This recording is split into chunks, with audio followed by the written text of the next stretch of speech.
Okay, Edgar, here's a job for you, and I'm not sure your timing, but I just need to get a pricing on this.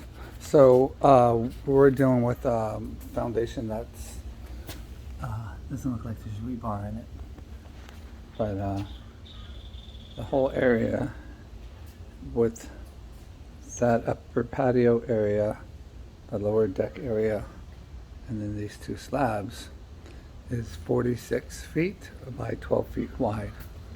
Um, Now this is, look at that, it's like almost a half inch higher than the other one. Um, Not sure exactly. There's another shot up this way, whole patio. It does have the porch that needs to be jacked up, looks like. It's an aluminum patio cover though, so it shouldn't be too hard to work around. Um, Cabinet on it, so that would be removed and put back on.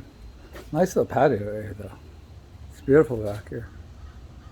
But okay, enough of that. So again, here's another picture of it. Patio.